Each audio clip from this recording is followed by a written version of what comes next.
Bonjour tout le monde! Aujourd'hui, dans ma capsule On jase, je reçois un ultramarathonien, conférencier, photographe, auteur, ayant fait 1135 km de course de percée à Montréal. Je parle de Johan Rock.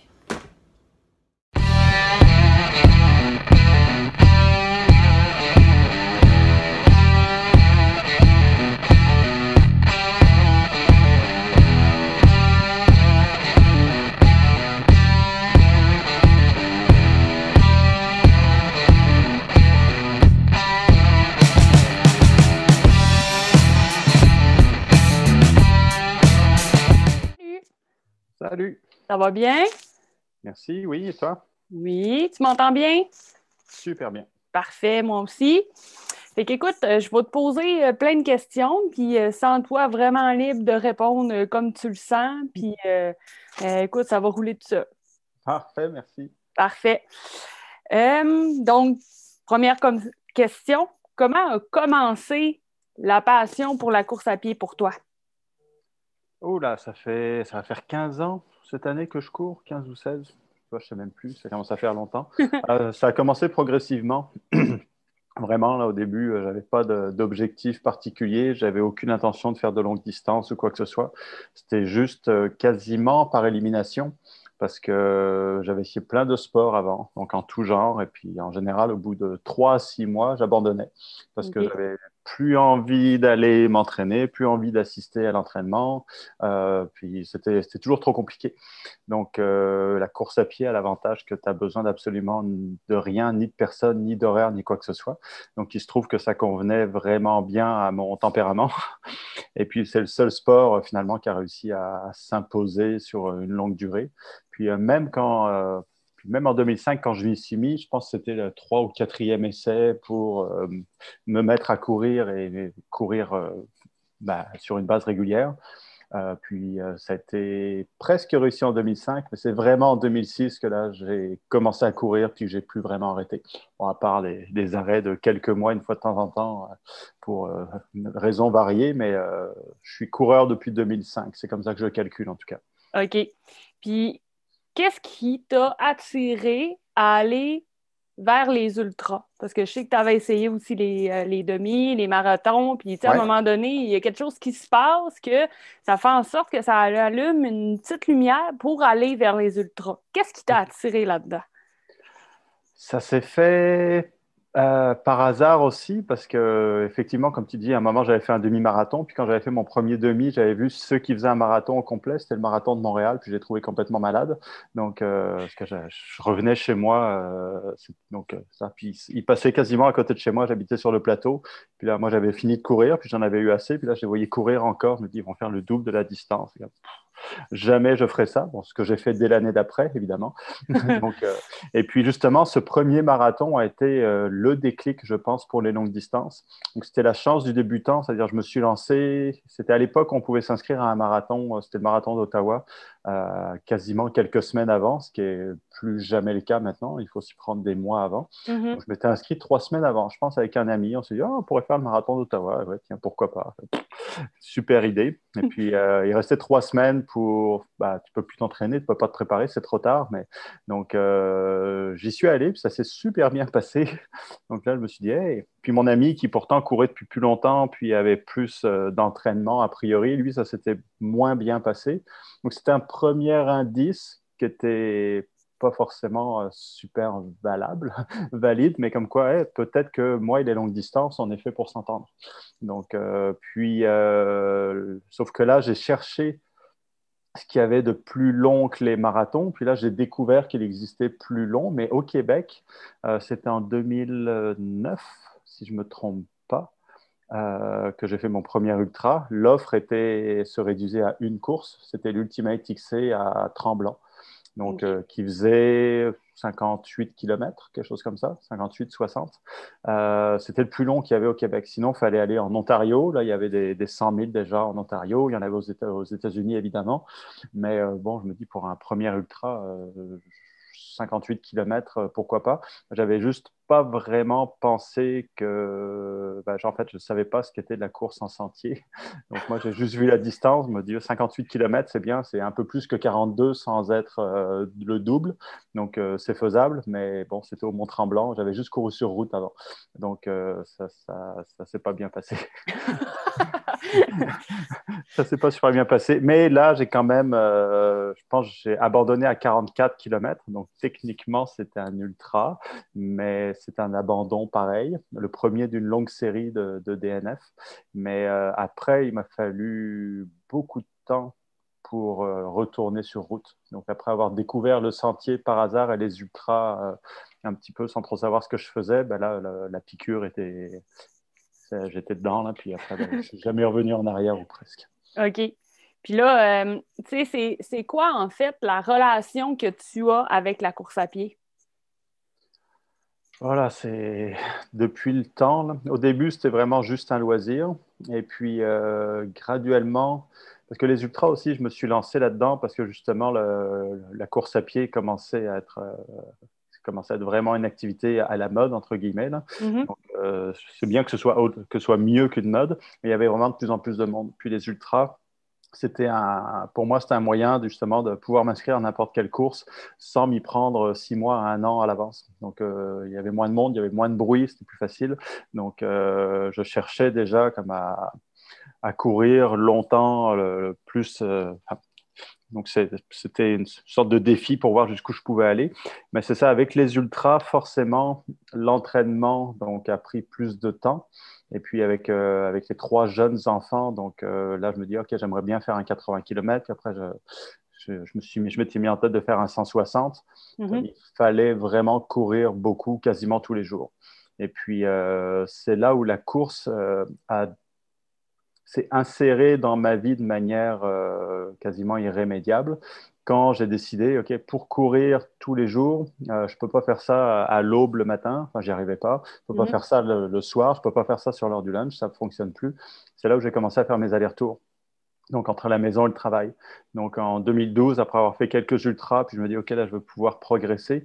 Faut que je cours plus. Ben, le seul temps que j'ai disponible, puis qui est garanti, c'est le temps de transport entre la maison et le travail. Puis, vu que j'habitais à 10-12 km du travail, c'était parfait. C'est comme, OK, je vais courir le matin, je vais courir le soir. Ce sera invisible dans l'emploi du temps et je vais faire du kilomètre comme j'en ai jamais fait. Et ben, j'ai pas été déçu. Donc, ça a donné beaucoup de kilomètres et des résultats absolument spectaculaires, alors que il n'y avait absolument aucune structure à l'entraînement. C'était juste, je cours le plus souvent possible, en gros. Mm-hmm. Puis, mais cette étape-là a complètement changé ma vie, et pas juste ma vie de coureur, parce qu'à partir du moment où j'ai commencé à faire les allers-retours, ça a entraîné une espèce de cycle vraiment fascinant où moi, j'ai découvert plein de choses sur moi, j'ai découvert plein de choses autour de moi, sur ce que je voyais. Mm-hmm. Puis quand j'ai voulu à force d'essayer de l'expliquer à mes collègues puis à ma famille, ce que je voyais puis ce que je ressentais, je me dis, OK, là, ça ne marche pas. Là. Comme, il faut que j'en fasse un blog, il faut que je prenne des photos, il faut que je fasse une vidéo pour l'expliquer parce que c'est complètement fou. Et c'est le blog et la vidéo et les photos ont commencé à me donner pas mal de visibilité. Puis je suis devenu une sorte d'ambassadeur officieux de la course utilitaire, le Run Commute. Parce que, non pas parce que j'étais le premier à le faire, loin de là, non pas parce que j'étais le seul à le faire non plus, mais parce que j'étais le premier à le montrer d'une certaine manière. Donc, et puis là, ça a comme fait boule de neige. Puis voyant que ça générait de l'intérêt, puis là, ça sortait de la course pure elle-même, c'est-à-dire je courais, mais en plus, toute la communication autour de ce que je faisais prenait de plus en plus de place. Je me suis dit, bah, si les gens sont intéressés par ce que je fais parce qu'ils veulent eux également faire la même chose, donc il faut que je leur donne l'info de la manière la plus professionnelle possible, si on veut, là, en tout cas la plus propre possible. Et donc, ça m'a incité à vraiment faire attention à comment j'écrivais, comment je prenais les photos pour donner du contenu de qualité. Et puis, de fil en aiguille, tout ce contenu-là est devenu un livre avec des photos, puis des conférences, puis maintenant un deuxième livre. Donc, ça a comme pris de l'ampleur, alors qu'au début, je veux juste aller travailler. C'est juste ça que je veux faire. Bon, je vais y aller en courant parce que bon, je pourrais y aller en voiture, en métro, à vélo, mais j'y suis allé en courant. Puis le fait d'y être allé en courant a comme absolument tout changé. Donc, si je n'avais pas fait ça, Il n'y aurait pas de livre, il n'y aurait pas de deuxième livre, il n'y aurait pas eu de conférence TEDx. Quand ils pensent, c'est juste absurde, hein. Donc, Ouais. j'ai juste changé de moyen de transport par rapport à la moyenne des gens, mais je n'ai pas inventé la course à pied, là. On ne peut pas faire plus Non, basique non, que non. ça, et ça a tout transformé. Donc, c'est impressionnant pour une petite course de 12 km. C'est bon. Puis, c'est d'où est venue l'envie de faire la course Gaspé-Montréal avec 1135 km? Ouais, bah, c'était Percé, Montréal, parce que Gaspé, ça faisait pas 1000 km. OK. Au début, j'avais regardé pour Gaspé, Montréal. Bah, c'est venu forcément, bah, on s'en doute, à cause de la pandémie, ou grâce à la pandémie, parce que ça m'a permis de faire quelque chose que j'aurais probablement pas fait, parce que je voulais faire 3 courses dans l'ouest des États-Unis. Puis, bah, vu que les courses ont été annulées, les frontières étaient fermées, bah, comme tout le monde, je me suis dit, bah, faut que je fasse quelque chose au Québec. Mais j'avais pas envie de tourner en rond sur un sentier pendant des heures ou des jours. Je sais pas, j'en ai déjà fait des sentiers au Québec, puis je voulais quelque chose de nouveau. Et puis, bah, c'est justement, j'ai pris mon téléphone, j'ai pris Google Maps, puis j'ai commencé à taper de chez moi à où est-ce qu'on peut aller au Québec. C'est grand, là, puis, mais il fallait au moins qu'il y ait une route ou quelque chose pour y aller. Et puis, j'avais essayé d'abord Kegaska, je crois.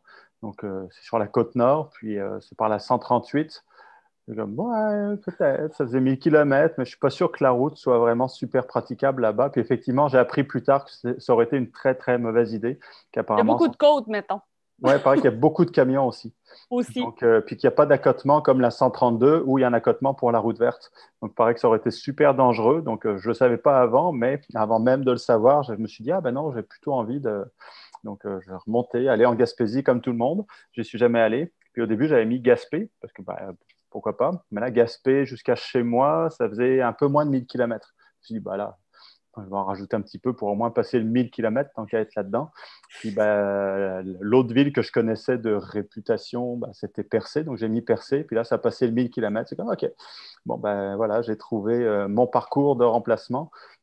Mais j'ai pas plus pensé que ça, là. Ça a été, OK.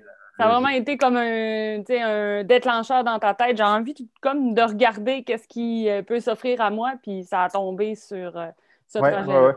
Ouais. Puis c'était guidé en partie par le fleuve, parce que le fleuve, dans le Vieux-Longueuil, je cours toujours à côté du fleuve, le long du fleuve, sur le fleuve quand je passe sur la glace.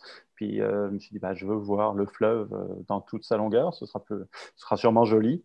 Puis donc je voulais soit descendre le fleuve ou remonter le fleuve. Donc finalement, j'ai essayé de partir de Percé, puis après de remonter le fleuve jusqu'à chez moi, puis après finir jusqu'à Montréal. Donc ça a été vraiment guidé par des considérations esthétiques. Je veux que ce soit beau, je veux de l'air, je veux des grands espaces. Si je fais des sentiers en plein milieu de la Gaspésie, je serai entouré d'arbres et je verrai rien. Tandis que sur le bord de l'eau, au moins, j'aurai une vue. Ça aussi, ça a bien marché, en tout cas. J'avais une vue sur le fleuve imprenable pendant 15 jours. Oui. Puis, qu'est-ce que tu as appris le plus sur toi que ce soit les ultras, la pause que tu as faite aussi, de la course à pied, puis ton super ultra de Percé Montréal. Qu'est-ce que tu as appris sur toi le plus dans tout ça depuis que tu cours, en fait? Il y a un chat qui vient juste de me passer dessus puis repartir.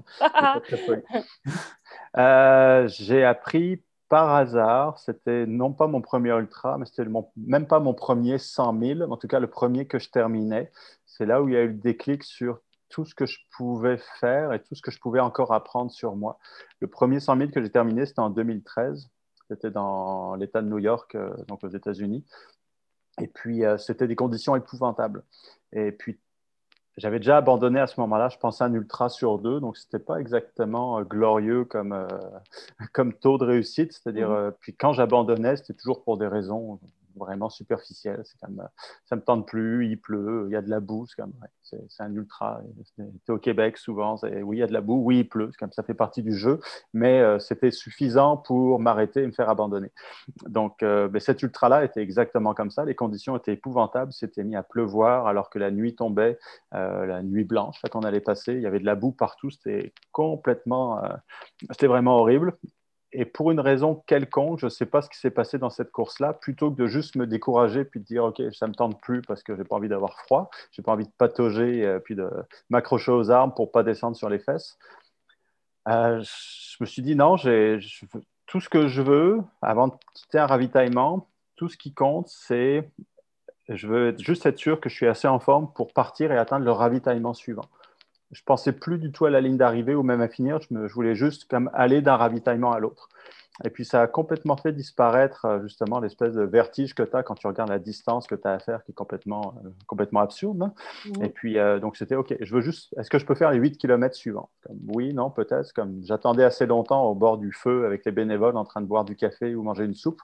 Puis, quand je me sentais prêt, ben, je repartais en me disant OK, je fais juste 8 kilomètres, puis après, on verra si j'arrête ou pas.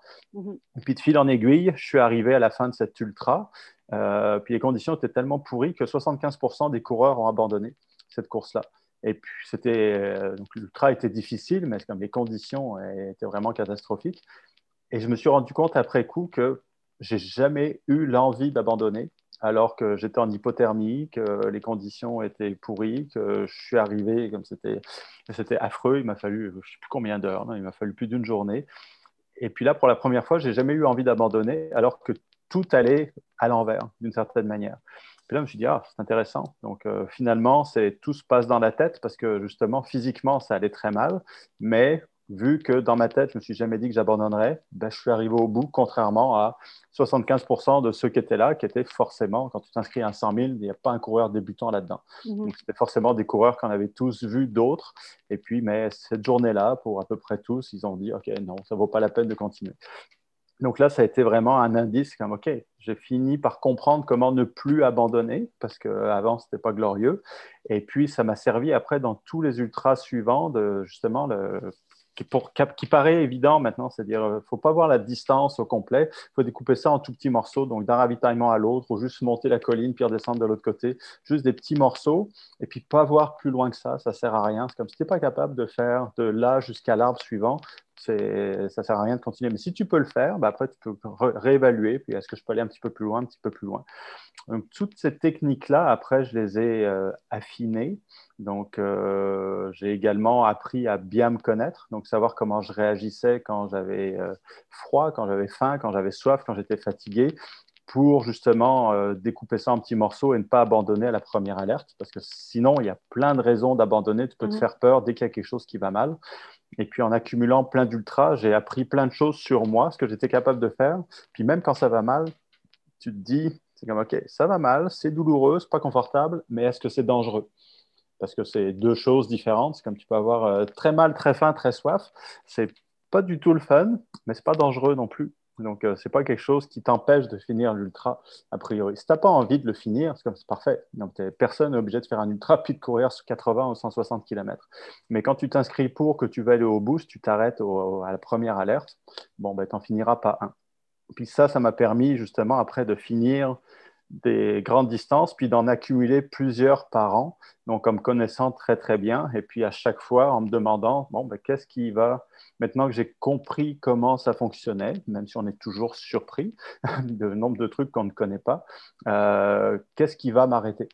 Et puis, finalement, en 2015, pour mon premier livre, à un moment, je m'étais mis 6 ultras en 5 mois en me disant, il doit bien y avoir une limite à ce que je suis capable d'enchaîner.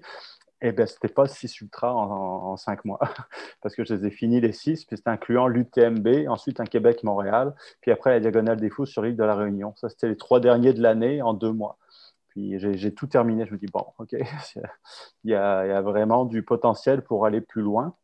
Et ben, c'est ça qui, l'été dernier, a fini par déclencher l'idée. C'est comme, bon, ben, si j'ai pu enchaîner des ultras à la tonne, combien est-ce que je peux courir en une fois, entre guillemets? Donc, parce que je me suis arrêté pour dormir entre Percé et Montréal, évidemment. Là. Donc, mais là, je me suis dit, bon, ben, peut-être que je peux faire ça. Et en appliquant les mêmes techniques de base, c'est-à-dire découper ça en tout petits morceaux. Puis là, cette course-là, j'ai découpé en petits morceaux de 5 km. Donc, je fais 5 km, puis on verra comment ça se passe. Puis je vais me reposer, puis on verra quand est-ce que je repars pour 5 km de plus. Ben, à coup de 5 km, tu fais 1135 km en 2 semaines. Donc, il n'y avait rien eu de fun là-dedans, il n'y avait rien de confortable. Je suis passé par bien des hauts et des bas, puis un petit passage à l'urgence aussi. Mais je suis arrivé au bout sans aucune séquelle, sans aucune blessure. Donc, bon, ben, c'est instructif, ce qui donne des idées pour la suite, Ouais. évidemment. Parce que je pense pas que ce soit dans le dernier type de projet de ce genre-là.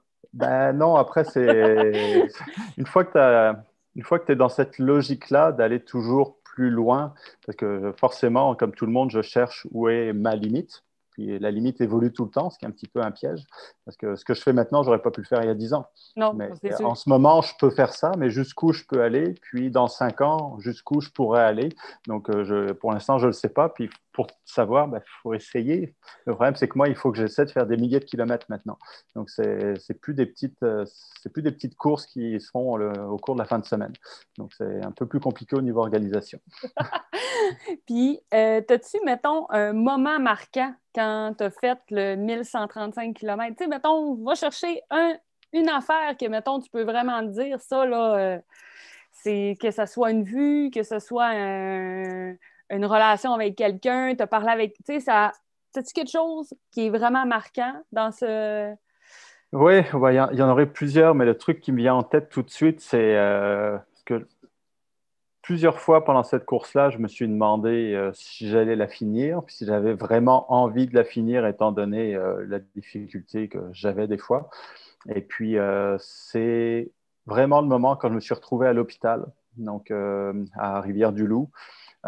Puis là, en gros, j'ai compris, parce que j'avais très mal à la jambe. Donc, la cheville et le pied étaient gonflés, puis le pied avait quasiment doublé de volume. Puis j'ai couru 4 jours là-dessus. Donc, après 6 jours de course, j'ai couru 4 jours avec le pied enflé, puis la jambe en feu. Donc, ce qui était probablement une très mauvaise idée. Mais j'étais déjà dans un mode de fonctionnement. Parce que j'avance pas coûte que coûte, mais je me dis, ça fait mal, mais est-ce que je peux continuer à avancer? La réponse est oui, donc je vais essayer. À un moment, ça devenait juste insupportable. Donc, physiquement, ça allait parce que j'allais très lentement. Mais mentalement, j'étais complètement brûlé parce que d'avoir mal à chaque pas, c'était fou. Là. Comme j'avais quasiment peur de me mettre debout puis d'avancer parce que je savais que ça allait faire mal pendant 13 heures toute la journée. Donc, à avancer. Mais je l'ai fait pendant 4 jours. Puis à un moment, je me dis, OK, il faut que je prenne une journée de repos parce que là, ce n'était pas prévu, mais c'est plus gérable. La journée de repos s'est transformée, de passer d'un massothérapeute à une physiothérapeute qui m'a envoyé voir un médecin, qui m'a envoyé à l'urgence parce qu'ils m'ont dit, c'est pas une inflammation que tu as à la jambe, c'est une infection bactérienne. Donc, puis il faut des antibiotiques, il faut le traiter, puis il va probablement falloir faire un suivi à l'hôpital dans 2 jours. Puis en gros, j'avais compris que ma course était finie, probablement, parce que ça demandait des traitements médicaux, puis un suivi, puis courir sur une jambe enflée, un œdème. Et alors, c'est le pire truc que tu peux faire. Fais pas ça. C'est comme tu restes couché avec la jambe surélevée, tu n'es pas en train de courir pendant 13 heures par jour. Donc là, il y avait quasiment un soulagement en disant, hey, cool, j'aurais pas besoin de courir demain. Parce que j'étais brûlé, là, j'en pouvais plus. Puis d'arrêter sur un avis médical, c'est honnête comme fin. C'est pas ce que je voulais, mais au moins, j'ai donné tout ce que j'avais. Et puis, les médecins me disent d'arrêter. Au moins, je vais pas aller à l'encontre de l'avis des médecins. C'est pas l'objectif de ma balade. Je veux pas perdre un pied. Non. Puis, finalement, ils ont fait une radio, ils ont fait une prise de sang pour vérifier quel genre de bactérie c'était. Puis après, ils m'ont dit, on a vérifié que ce n'est pas la bactérie mangeuse de chair. Ah, OK. Donc, vous auriez pu me le dire avant, mais au moins, on le sait que ce n'est pas ça, donc tout va bien. Ce n'était pas non plus une fracture de stress du tibia, donc ça, c'est aussi une bonne nouvelle. Ouais. Et puis, c'était juste une petite bactérie tellement inoffensive au final qu'ils m'ont dit, non, tu peux prendre des antibiotiques matin et soir, puis tu peux repartir demain matin si tu veux. Là, j'étais en partie découragé parce que je m'étais déjà fait à l'idée que ma course était finie, puis que j'allais plus avoir à courir, puis que j'allais pouvoir me reposer.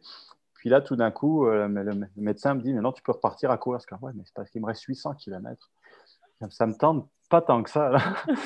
Sauf que je me suis plus ou moins engagé à le faire avec moi-même et puis d'avancer tant que je pouvais avancer. Puis si le médecin te dit, non, il n'y a pas de problème, prends les antibiotiques, tu peux continuer à courir. C'est comme, si le médecin me dit que je peux, je vais y aller parce que là, ma seule excuse valable venait de disparaître. Donc, disons que ça a été un événement assez intéressant parce que là, je savais que j'allais écrire un livre sur le sujet et c'était un rebondissement dans l'histoire que je n'aurais pas pu inventer. Donc, de penser que ma course allait s'arrêter là au bout de quelques centaines de kilomètres pour finalement te faire dire non, tu peux repartir le lendemain matin. Parfait, il y aura un chapitre qui vient de s'écrire tout seul et en plus, mon livre ne s'arrête pas ici dans une urgence d'hôpital. Je peux continuer jusqu'au Mont-Royal idéalement puis voir comment la fin de l'histoire va s'écrire. Donc, ça a été tout un rebondissement. Beaucoup d'émotions cette journée-là. Effectivement, parce que tu te mets comme dans un mind, OK, j'accepte. Puis après ça, il faut que tu renclenches pour te dire, OK, c'est parce que demain, là, tu redécolles, là. Il y a plus... on n'accepte plus. On Mhm. accepte qu'il faut continuer, là, tu sais. Ouais, C'est ouais, comme puis plus ça le même faisait. genre, là. Puis même si je savais ce que c'était, ça faisait pas moins mal. Les antibiotiques, c'est pas magique, là. Il faut Ça prend deux, une couple trois de jours avant. jours. C'est ça, il faut 2, 3 jours avant que ça fasse effet. Puis j'avais toujours mal, la jambe était toujours enflée, elle était toujours rouge. Donc c'est comme, OK, tu perdras pas ta jambe demain. C'est comme, ouais, mais il faut quand même que je cours là-dessus, là. Puis effectivement, ça a pris 3 jours avant que ça commence à faire moins mal puis à désenfler.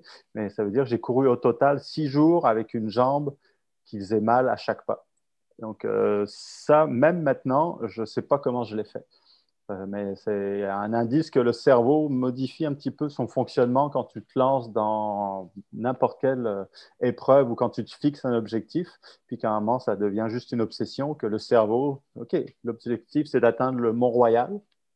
Bon, ben, c'est un objectif comme un autre, c'est comme une grande montagne inaccessible, et puis où personne n'est jamais allé. Ben, l'objectif, c'est d'atteindre le Mont-Royal, et puis ben, c'était devenu ma seule raison d'être pendant 2 semaines. Puis là, c'était la preuve absolue que je l'avais, c'est comme il n'y avait rien qui pouvait quasiment me dissuader de le faire à part un Mhm. avis médical. Donc, c'est comme, OK. Mais c'était vraiment intéressant comme expérience. Effectivement. Puis pourquoi tu aimes ça courir en sandales? On s'entend que ces sandales-là, on voit pas beaucoup de coureurs utiliser ces sandales-là. Sauf que toi, tu Mm-hmm. les as utilisées pendant toute cette course-là. Qu'est-ce qui Ouais. t'a amené à aller? Parce que, tu sais, on en a qui courent nu-pieds, on en a avec les espadrilles plus standards, mais tu sais, toi, je Mm-hmm. pense que tu as découvert vraiment plus ce type de sandales-là où ce que tu te sentais vraiment bien. Tu sais, tu n'étais peut-être pas nécessairement prêt à aller pieds nus, mais que dans ces sandales-là, c'était vraiment le best. Qu'est-ce Ouais. qui t'a amené là? Non, effectivement, pieds nus, j'avais essayé il y a longtemps, puis on peut tous, enfin, on peut tous, bah, c'est un peu vague là, mais c'est-à-dire, j'aurais pu, moi, réussir à finir par courir pieds nus si vraiment j'avais mis l'énergie puis le temps pour habituer mon pied, mais j'avais juste pas envie de faire toute cette démarche-là. Par contre, j'avais fait la démarche depuis plusieurs années d'avoir les chaussures les plus fines possibles, minimalistes, donc avec zéro drop, etc. Et la transition était vraiment longue, elle n'a pas été très confortable le temps que le corps s'adapte à changer de foulée et tout. Mais vraiment, j'ai réussi à transformer ma foulée puis à être parfaitement adapté à ça. Et puis, donc, j'avais déjà des chaussures qui étaient vraiment simple. Donc, plus aucun amorti, rien du tout. Donc, j'avais aussi essayé les Five Fingers, une espèce de gant pour les pieds. Mhm. C'est quand c'est pas mal, là, mais je n'étais pas convaincu par les Five Fingers tant que ça. Puis à un moment, on m'a envoyé des sandales pour que je les essaie. Puis j'avais regardé, c'est comme, ouais, je sais pas, ça a l'air bizarre. Non? Donc, puis j'avais tellement peur d'avoir froid aux pieds que j'ai attendu, je pense, la première canicule au mois de juin. J'avais reçu au mois de mars, donc à peu près comme maintenant, un petit peu avant. Il y a du soleil, mais il fait un peu frais. Là. Puis tu dis, ouais, il fait 10 degrés en chaussures, c'est génial. Pour courir, c'est parfait, mais pieds nus dans des sandales, je pense que je vais avoir froid aux orteils, j'ai pas envie. Donc j'ai attendu grosse canicule, première journée vraiment chaude au mois de juin. J'ai mis les sandales. Et là, ça a été une révélation. Hey, il fait vraiment bon. Il fait tellement moins chaud dans des sandales que dans des chaussures que là, j'ai découvert à quel point une chaussure est chaude par rapport à une sandale. Donc, j'aurais dû le savoir quand on met des gougounes pour aller à la plage. On le sait, là, on ne va pas à la plage en chaussures pour plein de raisons parce que c'est chaud. Ben, les sandales de course, c'est la même chose. Donc, ça, c'était un aspect auquel je ne m'attendais pas. Et puis, vu que j'avais déjà une foulée qui était parfaitement adaptée à une foulée minimaliste qui est essentielle pour avoir une sandale parce qu'une sandale, c'est une fine couche de caoutchouc de quelques Oui. millimètres et il n'y a rien. Donc, si tu arrives sur le talon, c'est pas bon. C'est vraiment pas recommandé. Donc, moi, j'avais déjà une foulée qui était adaptée. Donc, évidemment, la petite sangle entre les orteils, c'est pas super confortable au début, mais moi, je fais pas partie de ceux que ça énerve. Il y en a qui supportent pas. Moi, ça me dérangeait pas tant que ça. Donc, je me suis dit, ah, ben, je vais essayer les sandales un peu plus que juste une fois pour voir ce que ça fait. Et puis, finalement, c'est génial. Moi, j'adore. C'est super confortable. Quand il fait chaud, tu n'as plus chaud aux pieds du tout. Je pouvais aller au travail et garder les sandales pour travailler. Au moins, ça sent pas mauvais comme des chaussures de course parce Ouais. que ça devient juste horrible. D'ailleurs, ça sent rien. C'est parfait. Et puis, quand tu es venu, donc ça fait 3, 4 ans maintenant que je cours en sandales dès que la température le permet. Puis après, je suis allé même loin dans l'automne jusqu'au début de l'hiver en sandales. J'ai plus eu peur d'avoir froid aux orteils. Donc, j'ai passé cette peur-là. Et quand est venu le moment de faire le choix de ce que j'allais mettre au pied pour faire 1135 km, ben, il n'y avait pas de réponse facile parce que j'avais jamais couru autant. Donc, je ne savais pas, il n'y a pas de formule magique. C'est comme moi, j'ai des chaussures que je connais très bien, mais même si je les connais bien, ça va finir par frotter, je vais finir par avoir des ampoules. Je savais que j'aurais chaud aux pieds basé sur l'expérience. Au moins, je pouvais comparer avec des sandales. Et puis, avoir chaud aux pieds pendant quelques heures de course, c'est une chose, mais avoir chaud aux pieds pendant 2 semaines d'affilée, toute la journée, je ne suis pas sûr que ça se serait bien terminé d'une manière ou d'une autre. Puis, donc, je me suis dit, bah, je peux peut-être le faire en sandales, mais en sandales, j'avais déjà couru pas mal, mais j'avais, je pense, fait une fois ou deux autour de chez moi. J'avais fait un marathon avec. Donc, ce qui est quand même bien, mais j'avais couru 42 km avec. Puis là, je m'apprêtais à courir tous les jours un ultra en sandales. Donc, je ne savais pas si ça allait fonctionner. J'avais juste aucune idée. Mais je me suis dit, bah, entre ça ou des chaussures, je vais essayer des sandales. Et puis, parce que c'est super léger. Et puis, j'y suis habitué quand même. Puis, on verra bien ce qui se passe. Ça a été le meilleur choix que j'ai fait dans cette course-là, surtout quand mon pied a doublé de volume à cause de la bactérie. Parce que là, si j'avais eu des chaussures, même si j'ai des chaussures qui sont toujours un petit peu plus grandes, ça aurait été impossible de remettre la chaussure le lendemain. Tandis qu'avec les sandales, aucun problème, j'ai juste desserré un petit peu les sangles, le pied débordait de tous les côtés, mais ça passait. Donc j'ai pu courir avec un pied qui faisait le double de l'autre grâce aux sandales. Donc ça, c'était un coup de chance, pas prévu d'attraper une bactérie en cours de route. Et donc ça a été un élément clé finalement qui m'a permis de réussir à atteindre le Mont-Royal malgré tout ce qui m'est arrivé en cours de route. Mais bon, c'est pas pour tout le monde, des sandales évidemment. Là. Et puis, mais ça a prouvé au moins qu'on pouvait courir 1135 km en sandales. Donc, ça vaut ce que ça vaut.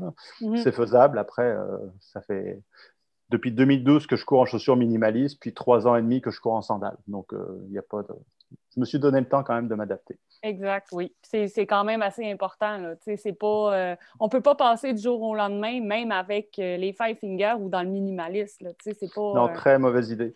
Mais moi, j'ai fait une transition un petit peu raide quand même. Là. Je n'ai pas été très prudent. J'ai eu de la chance de ne pas me blesser. Puis malgré tout, même sans me blesser et en courant à peu près 100 km par semaine, il m'a fallu 3 ans pour m'adapter pleinement aux chaussures minimalistes. Et je ne commençais pas la course à pied. Donc, je courais déjà depuis un moment. Ça a été vraiment, vraiment long comme adaptation. Totalement payant à long terme. Mais les 3 années de transition, parce que souvent les fabricants vont dire 3 mois, c'est comme non, non, non, le corps ne s'adapte pas en 3 mois. Là, je suis désolé, mais il faut au minimum 1 an ou 2. Moi, il m'a fallu 3 ans. Je sentais encore des transformations se faire. Il faut être vraiment patient. Puis, je ne me suis pas blessé une seule fois, donc je n'ai pas pris de retard dans cette transition-là. 3 ans. Donc, oui, pas être pressé. Effectivement. Puis comment tu as découvert l'envie, le plaisir, le besoin d'écrire des livres? Tu aurais pu, comme tu me parlais tantôt, tu faisais des blogs au départ, avec Facebook, il y a YouTube maintenant. Qu'est-ce qui t'a amené à aller vers l'écriture? T'étais-tu déjà habile à faire de l'écriture? Oui. C'est venu grâce au blog. Quand j'ai commencé le blog en 2012, je l'ai commencé parce que c'est l'année où j'ai commencé à faire les allers-retours. Ce n'est pas une coïncidence, parce que quand j'ai eu l'idée de faire les allers-retours, je l'avais depuis un bon moment, mais je n'avais jamais osé me lancer parce que je me disais courir matin et soir, 2 fois par jour. Je ne pense pas que ce soit une bonne idée. En tout cas, je lisais encore à l'époque les magazines de course à pied traditionnels et ils ne parlent jamais de ça. Alors, ils parlent des plans d'entraînement pour faire ton premier 5 km, pour faire ton 21 km, ton demi-marathon, mais ils ne rentraient pas dans les trucs un peu en marge. C'est comme courir tous les jours pour aller au travail, aller-retour. Puis ça, ils abordent ça. Ils n'abordent pas ça. Donc, j'avais cherché un petit peu sur Internet, évidemment. Est-ce que ça se fait? Est-ce que je vais me blesser? Est-ce que c'est la pire idée au monde? Puis honnêtement, à l'époque, je n'avais rien trouvé.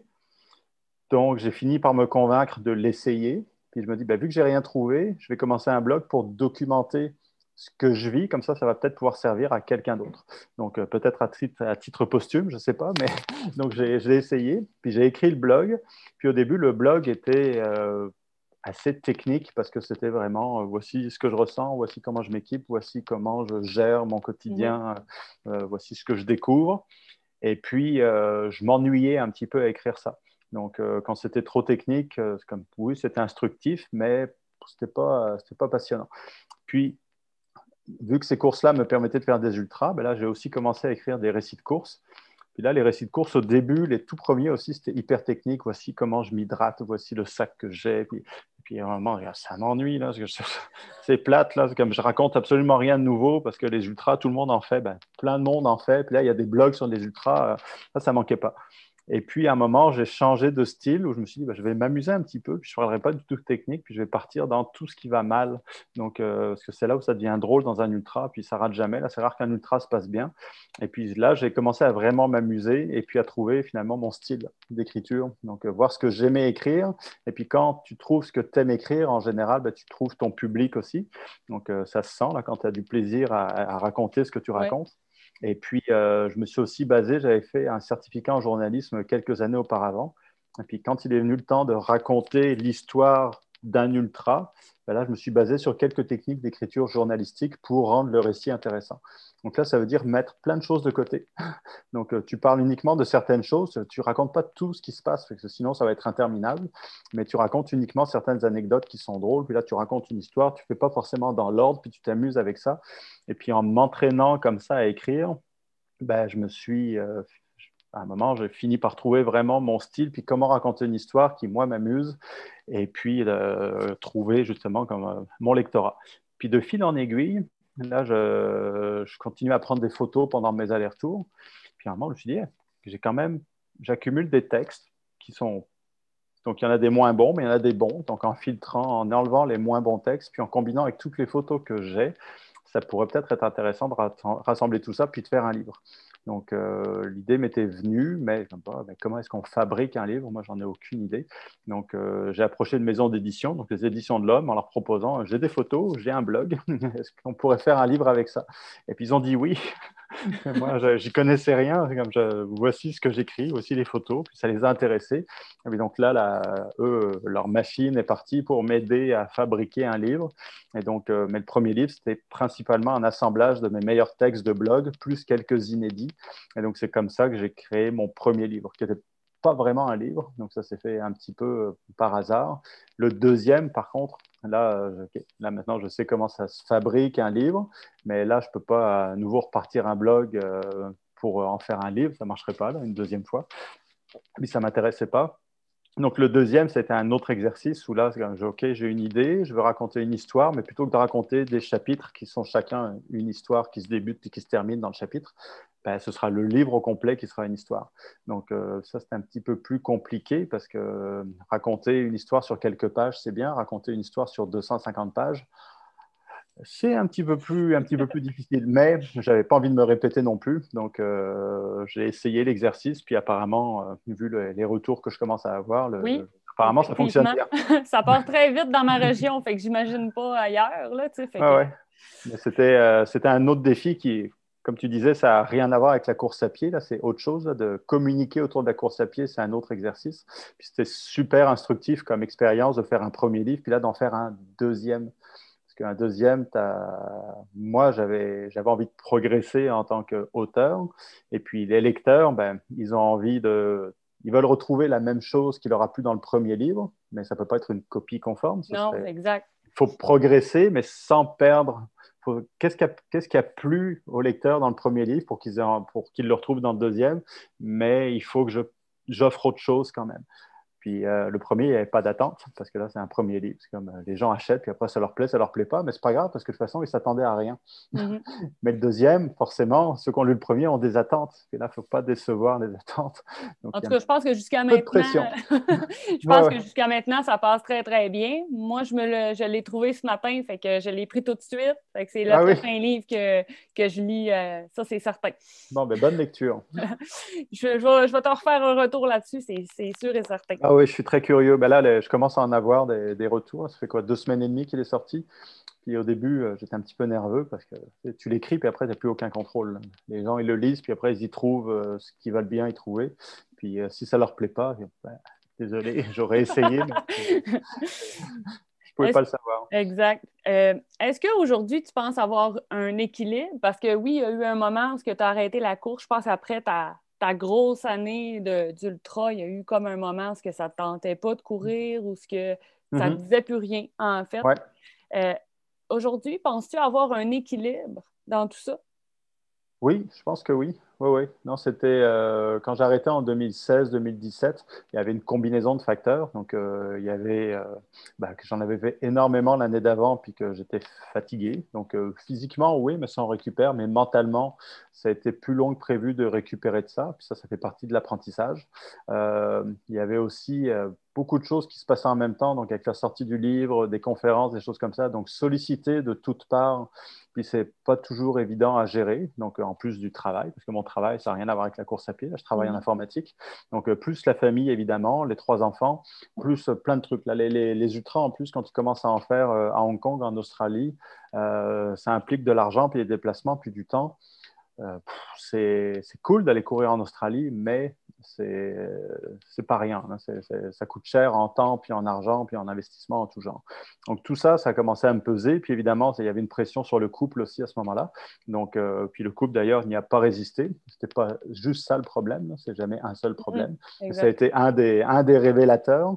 Puis donc, évidemment, ça a joué sur mon humeur et mon envie de courir. Donc, la pause était une combinaison de tout ça qui m'a fait du bien, mais qui m'a aussi permis de voir que ne pas courir ne me rendait pas plus heureux. Donc, et au contraire, quand je me suis remis à la course, j'ai découvert que j'ai vraiment besoin de courir, ça me fait du bien. Donc, je peux ne pas courir, ça fonctionne bien, mais je suis bien plus heureux quand je cours. Et puis tout ce que ça apporte, toute la course elle-même, évidemment. Là, je ne cours pas 4, 5, 6 000 km par an si je n'aimais pas ça. Ah oui. Mais communiquer autour de la course à pied, qui est totalement un autre truc, j'adore ça aussi. C'est-à-dire rencontrer les gens, donner des conférences, donner des conseils, raconter, prendre des photos. C'est plein de manières d'exprimer ce que je vis puis ce que je ressens. Et puis, j'adore ça. Donc, il y en a qui n'aiment pas particulièrement communiquer. C'est parfait. Donc, moi, il se trouve que j'aime ça puis qu'il y a un bon retour. Donc, je trouve ça super enrichissant. Donc, toutes les rencontres que ça crée. Donc, d'avoir un livre à offrir au monde. Donc, puis j'aime ça. Puis donc là, finalement, je me suis fait à l'idée, j'ai accepté que, j'étais un coureur, que je le veuille ou non. Donc, je ne peux pas arrêter de courir, c'est trop difficile. Et puis que communiquer aussi, j'aime ça. Donc oui, ça prend beaucoup de place comme loisir parce que c'est toujours pas mon emploi, même si j'aimerais pouvoir en vivre. Ce serait cool tant qu'à y être, mais c'est toujours pas mon emploi. Donc c'est un loisir qui prend tout le reste de la place qu'il y a dans ma vie parce que ça m'apporte énormément. Donc maintenant, j'ai accepté ça. Puis donc, j'ai trouvé mon équilibre, donc c'est sûr que c'est pas discret dans ma vie de tous les jours. Mais avec Anne, maintenant, il n'y a aucun problème vu qu'elle court énormément, qu'elle aime communiquer, qu'elle aime écrire. On est parfaitement sur la même longueur d'onde. Mais disons qu'il faut trouver quelqu'un aussi qui supporte de voir l'autre toujours penser à ça. Puis pas penser à la course. Je ne suis pas en train de sans arrêt penser quel genre de chaussures je vais mettre, puis qu'est-ce que je vais manger, puis quel gel je vais prendre. Non, c'est tout ce qui tourne autour. Puis là, c'est des projets qui partent dans tous les sens. J'ai une expo photo qui commence dans quelques jours. C'est des photos que j'ai prises en courant. Donc, c'est encore lié à la course, mais c'est une expo photo. Donc, c'est complètement autre chose, mais c'est toujours un dérivé du fait que je cours quasiment tous les jours. Ce qui est quand même surprenant, mais moi, ça m'amuse énormément en tout cas. C'est bon. Puis, qu'est-ce qui t'attend? Si on parle durant les prochains mois, qu'est-ce qui est à venir pour toi? Là, tu me parles de ton expo photo qui va se passer à Montréal. Y a-tu, mettons, des projets à venir? Oui, l'expo photo, c'est dans la ville de La Prairie. Donc, elle aurait dû avoir lieu l'an dernier, mais évidemment, elle a été décalée d'un an. Tout le monde sait pourquoi. Donc, puis, ce qui est un peu dommage, c'est que les photos sont exposées, mais je ne pense pas que grand monde pourra aller les voir dans l'immédiat parce que les locaux sont plus ou moins fermés. Ah ouais. Donc, super, une expo photo qu'on ne peut pas aller voir. Donc, il y aura une vidéo qui va sortir, une sorte de visite virtuelle, si on veut. Mais virtuelle, on fait ce qu'on peut en ce moment. Mais donc, il y a ça pour les 2 prochains mois. Il y a évidemment la promo du livre qui va continuer, qui va s'étaler sur plusieurs mois, j'imagine. Donc, parce que le livre va sortir en France début juin. Donc, il y aura sûrement quelques interviews et tout. Idéalement, dans un monde parfait, j'aimerais pouvoir aller en France cet été pour parler de mon livre. Ça me permettrait d'aller voir ma famille aussi, accessoirement. Ça fait un petit moment que je ne suis pas allé en France. Donc là, ça permettrait de combiner les deux. Je ne sais pas, ça va être faisable. Là, je ne fais aucun plan là-dessus. Puis aussi, avec tout ce que j'ai appris sur moi, puis toutes les histoires que j'ai ramenées dans les derniers mois, j'aimerais donner des conférences. Donc, j'en ai déjà donné quelques-unes, mais en mode virtuel, ce qui est bien aussi, mais il n'y a rien comme être devant des gens et parler, puis ensuite de pouvoir discuter, se faire poser des questions et tout. Donc, j'espère qu'il y aura des véritables conférences en présentiel, comme on dit maintenant, donc dans les prochains mois et même au-delà, parce que le message peut durer un bon moment. Donc, ça va être ça dans les prochains mois, la prochaine année. Je ne me lance pas dans un autre gros projet tout de suite parce que honnêtement, je ne pense pas que mentalement, je sois prêt à me relancer dans une grande course comme ça. Donc, c'est exigeant, puis ce serait un piège. Donc, j'ai déjà vécu, si on veut, puis il ne faut pas exagérer non plus, là. Mais je pense que tu commences à te connaître un peu sur qu'est-ce qui peut être trop, tu sais, aussi, là. Donc, ce ne sera pas cette année, c'est sûr. En 2022, probablement. Mais pour l'instant, c'est juste des idées qui partent un peu dans tous les sens. Il n'y a rien d'établi. Je n'ai rien commencé à organiser. Puis justement, vu que ce serait forcément quelque chose de vraiment long, il va falloir que je l'organise comme il faut. C'est-à-dire, percer Mont-Royal, c'était gros, mais en même temps, c'était assez simple à organiser. C'est-à-dire, j'ai pu prendre le bus, aller simple, et puis ça rentrait dans mes vacances. Donc, ça a pris 2 semaines, 15 jours, donc ça rentre dans des vacances, ça va. Si je veux faire quelque chose de plus long, ça rentre plus dans des vacances, donc ce qui pose d'autres défis. Puis après, il y a toute la famille aussi à gérer autour. Partir 2 semaines, ça se fait. Partir plusieurs mois, je ne sais pas comment faire encore. Donc, tout ça, il faut que j'y pense puis que je l'organise. Donc, ce n'est pas pour 2022, ce sera peut-être pour 2023. Mais bon, il n'y a pas d'urgence non plus. Donc, le temps de bien y penser puis de trouver quelque chose qui me motive. Parce que c'est toujours ça aussi la clé, c'est-à-dire je pourrais tourner en rond puis faire des milliers de kilomètres autour de Montréal. Là, mais ça ne m'amuse pas du tout. Donc, ce qui m'a vraiment tenté dans le Percé Mont-Royal, dans ce cas-là, c'était je veux voir le fleuve. Donc, il faut que je trouve juste une idée, quelque chose qui vraiment m'attire et me motive. Et puis là, après, ça va s'enclencher.